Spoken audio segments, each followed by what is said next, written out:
Hi, everyone. It's time for a story.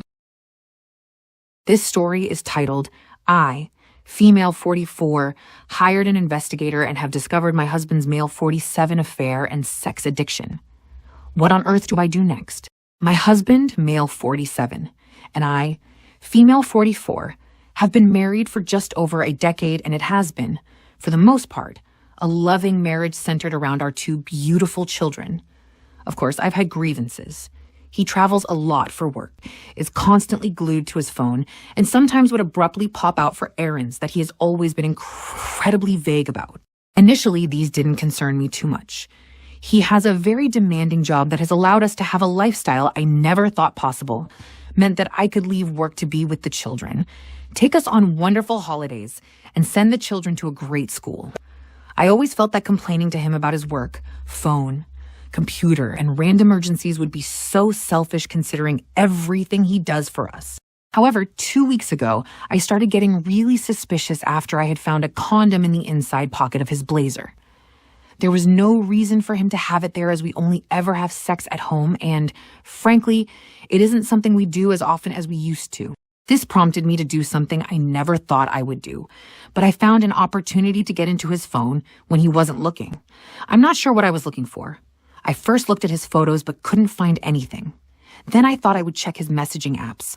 WhatsApp, Telegram, and both were password locked, which I found very odd. Only iMessage could be accessed, but there was barely anything there. At this point, I had a sinking feeling something was up. Last year, a friend was in a similar situation and used a digital investigator to learn more about her absent and secretive fiancé. The investigator found out that this man had been living a complete double life with a long-term girlfriend in Edinburgh and, unbelievably, a whole business he had set up and was earning money from.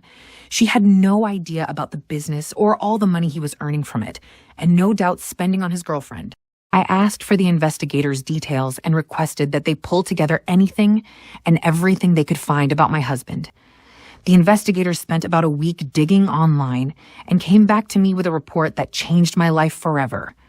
I got a call from the investigator warning me that my husband's report would be a very difficult read and that I should open it in private at a time when I would be able to process it fully.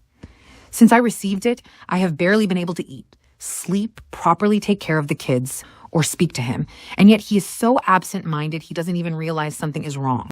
It turns out that my husband of over 10 years has been 1.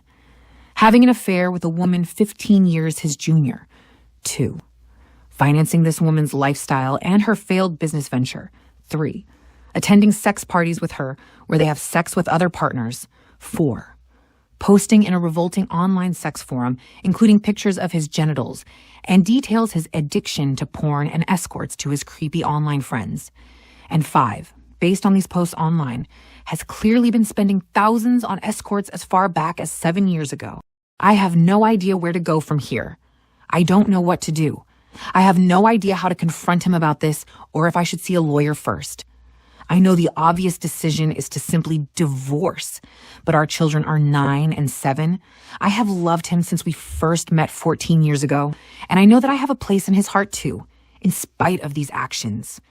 If he is truly an addict, then maybe there is a way to get through this if he agrees to treatment. I am a complete mess, and I can't talk about this to anyone in person just yet. Any advice you have for me would be really appreciated. And now for the comments. Lyra Lyon said, "Therapy will not work because he clearly is reveling in his addiction and secretive lifestyle, and he shows little remorse for it. Escorts, sex parties, and financing a mistress is way too far. That man does not love you. You're a live-in caretaker for his children and home that he can occasionally have sex with too. Lawyer up. Protect your own finances and lifestyle, and your children's future." Chuffed to the Muff stated, "This is true. I know someone who was in this exact situation and later found out the man had exposed the kids to porn and also molested one of them. The person OP thought she married does not exist and is a mask for the real man who is cheating, lying and stealing time and financial resources from the family to pursue his own selfish desires. Couples therapy does not work for these kinds of people. It only helps them manipulate others and shift blame better using therapy speak and the hopeful and forgiving nature of their partners. It's going to be hard, but the sooner OP comes to the realization that she now knows who he really is, and this is not some aberration of behavior, the better for her and the kids.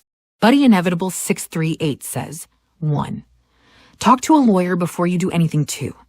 Know this is not something that will be fixed or cured via therapy. Therapy only works if the person does the work. It isn't a magical cure that resolves giant issues just because you schedule an appointment and show up. The reality is you have been married to someone who is capable and willing to lie to your face systematically. Therapy doesn't just fix that. In fact, if he has a personality disorder, which I suspect based on your post about his behavior, he likely will never change. 3. Do more research into pathological love relationships. Briefly, ask yourself these questions. Does he have difficulties with empathy, egotism, or exploitativeness? Aggrandized sense of self?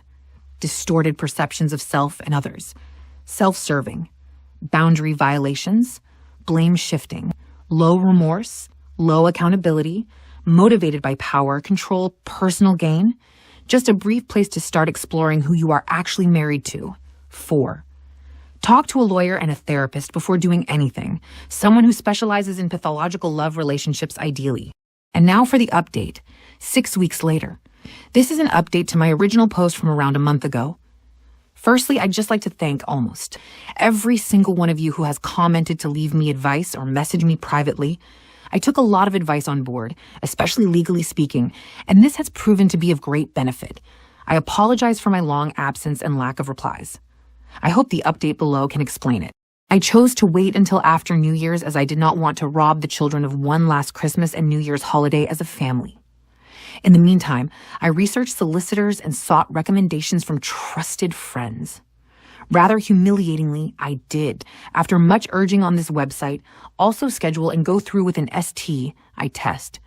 It was horrifically embarrassing, but I am relieved to say that it came negative. I don't know how I could have coped if he had gotten me sick because of his revolting actions. He made my job incredibly easy by flying out for a work trip. Not that anything he says could ever be trusted. On the 2nd, and I immediately got the ball rolling, met with the solicitor, packed up all of his belongings into 6 suitcases, had the locks changed, and spoke to a child psychologist to work out the best way to explain things to the kids, who are far too young to understand the full picture, of course. Fast forward to a week later, and upon his return, I, having made sure the children were picked up by my mother after school, greeted him to a hallway full of suitcases and divorce papers. I had printed out the report in full and started walking him through it before he started breaking down in tears. It was a compulsion. He was unbelievably stressed, and that if I left him, he would have no choice but to marry the other woman, whereas he would end it immediately if I were to take him back.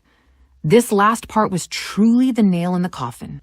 I don't think he even realized just how manipulative a comment that was to make. After hours of a back and forth and of his groveling, he gave up. He was left at the bottom of the stairs in the entrance to our home with his suitcases, waiting for a cab to take him to God knows where. There is still a lengthy legal process ahead, and unfortunately, it turns out that him being unfaithful, etc., doesn't really impact how assets might be divided following the legal battle. However, I'm confident that my solicitor will get the outcome I need to keep the house and live independently. In terms of the children, I would rather not discuss them so as to keep it private, but it has been an incredibly difficult adjustment, and sometimes I do feel guilty. As for myself, I am still completely heartbroken, and frankly, I don't ever hope to find love again. I just don't think I can quite trust like that again. Finally, I'd just like to add that while most comments have been lovely and supportive, I did get a number of comments and private messages blaming me for my soon-to-be ex-husband's behavior, claiming I did not give him sufficient sexual attention and that I shouldn't complain because he provided me with a certain lifestyle. Firstly, these comments are awful and betray a repulsive worldview with regards to sex, intimacy, and marriage. Secondly, our ailing sex life was not my doing and was, at times, and criticism I myself had of our relationship, not the other way around. Thirdly, just because someone provides you with a lifestyle doesn't entitle them to treat you as if you're nothing, with no respect and no honesty. I would have hoped all would be aware of that. And now, comments on the update. St. Blaise commented, "Awesome job, OP Sooth," Rena said. "For real, the update we all wanted to see. Fuzz2016. Hours of groveling? What a sorry reaction. Anyways, I'm glad he didn't get you sick, and I hope the best for you and your kids as you move on." Ai Mahi says, "If I left him, he would have no choice but to marry the other women." This man had the audacity and a lot of it to say some stuff like that. E Sweat replied, "Yeah, I lolled at that one. Probably one of the dumbest comments I can imagine someone making in that situation. Okay. I'm tossing you out, so I don't really give F what you do and with whom. Financials? We're going to court to make sure you're effing paying whatever you do, so. What?" And finally from Kit Kat Kella 8. Had an ex say something similar to this before when I was dumping him. "You wanted me to show you I care, right? Despite cheating on you multiple times, if you take me back, I won't cheat again. I'll leave all those other girls. But if we break up, I have to explain myself to everyone. What will my mom think? I'd never deadpanned so hard in my life. Quite literally speechless. Everyone, I want to thank you again for spending time with me. As always, if you like the video, don't hesitate to click the like and subscribe button. And please comment to let me know if you like the stories you hear. I'll see you at the next video. Peace."